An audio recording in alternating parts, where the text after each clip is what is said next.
बहुत से लोग कहते हैं हम रुद्राक्ष धारण करते हैं, हमें तुलसी पहननी चाहिए कि नहीं। बहुत से तुलसी धारण करने वाले पूछते हैं कि हम तुलसी पहनते हैं और हमारी रुद्राक्ष पहनने की भी श्रद्धा है, तो हमें रुद्राक्ष पहनना चाहिए कि नहीं।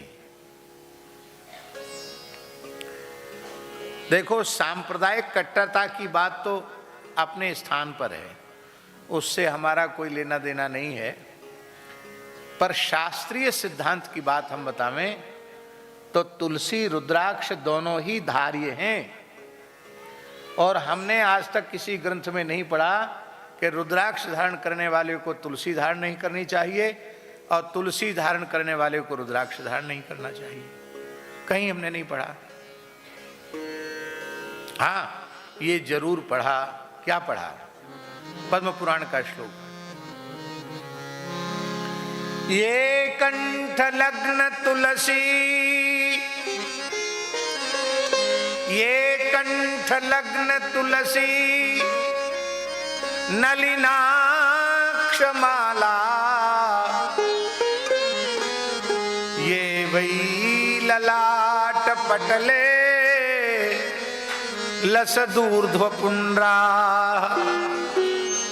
ये बाहुमूल परिचिन्हित शंख चक्रास्ते वैष्णवा भुवन मासु पवित्रयन्ति। आहा, क्या कहना।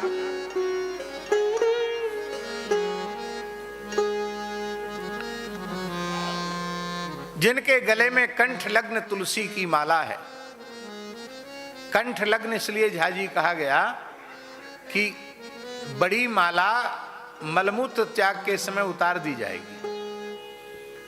जिस माला पर दृष्टि पड़े शौचादि के समय, वह माला कभी धारण नहीं करनी, हमेशा धारण नहीं करनी चाहिए। शास्त्र की मर्यादा है। और कंठ लग्न तुलसी होगी तो फिर वो सतत धारी है, उसको फिर निकालना नहीं है। ये कंठ लग्न तुलसी नलिनाक्ष माला। नलिनाक्ष माला के दो अर्थ हैं। एक नलिनाक्ष माने कमल गट्टे की माला, और नलिन माला अक्षमालाश्च। तो नलिन माने कमल और अक्ष माने रुद्राक्ष। तो अक्ष से कमलाक्ष रुद्राक्ष दोनों का ग्रहण होता है? ये वही ललाट पटले लशदूर्ध्व पुंड्रा, जिनके ललाट पटल पर ऊर्ध्व पुंड्र है और जिनके बाहुमूल में शंख चक्र धनुर्वाण आदि की मुद्राएं हैं, वे वैष्णव अपने को ही पवित्र नहीं करते हैं, ते वैष्णवा भुवन मासु पवित्रयन्ति, पूरे भुवन कोश ब्रह्मांड को पवित्र कर देते हैं। ठाकुर श्री विजय कृष्ण गोस्वामी जी महाराज, जटिया बाबा महाराज श्री अद्वैत प्रभु की परंपरा में प्रकट हुए थे। गौड़ी परंपरा में वे दीक्षित थे और वे तुलसी माला तो पहनते ही थे जटिया बाबा, रुद्राक्ष माला भी पहनते थे, कमल गट्टे की माला भी पहनते थे। आपने छवि देखी होगी जटिया बाबा की, बड़ा दिव्य स्वरूप था, महान सिद्ध पुरुष थे, जीवन मुक्त भगवत प्राप्त भगवत स्वरूप महापुरुष थे। लोगों ने तो उनका सचल जगन्नाथ के रूप में अनुभव किया। अद्भुत महापुरुष थे। तो वो धारण करते थे तुलसी रुद्राक्ष कमलाक्ष,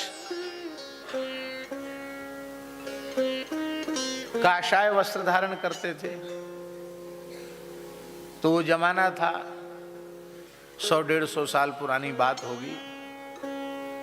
उस समय कुंभ में उनके ऊपर बड़ा आक्षेप उठा, ये गलत करते हैं, मनमाना करते हैं। तो साधुओं की पंचायत में उनको बुलाया गया। तो उन्होंने यही श्लोक बोला जो आज हमने बोला है। बोले, आप लोग पंडित लोग हो, अर्थ करो इसका। किस ग्रंथ में निषेध लिखा है? कोई उत्तर नहीं दे पाया। इसलिए हम इसलिए निवेदन कर रहे हैं कि रुद्राक्ष धारण करने वाले भी तुलसी धारण करें तो निषेध नहीं है, तुलसी धारण करने वाले रुद्राक्ष धारण करें तो निषेध नहीं है। पूज्यपाद स्वामी श्री करपात्री जी महाराज तुलसी भी धारण करते थे, रुद्राक्ष भी धारण करते थे, हमेशा तुलसी धारण किया, जीवन पर्यंत उन्होंने तुलसी धारण किया। कहते थे तुलसी की महिमा है, शास्त्रों में धारण किया उन्होंने। 12 सालग्राम जी की सेवा करते थे, नित्य सहस्त्रार्चन तुलसी से करते थे, प्रत्येक एकादशी करपात्री जी महाराज निर्जल करते थे। श्री सीताराम प्रतिदिन सत्संग एवं दर्शन के लिए श्री महाराज जी के ऑफिशियल चैनल को जरूर सब्सक्राइब करें।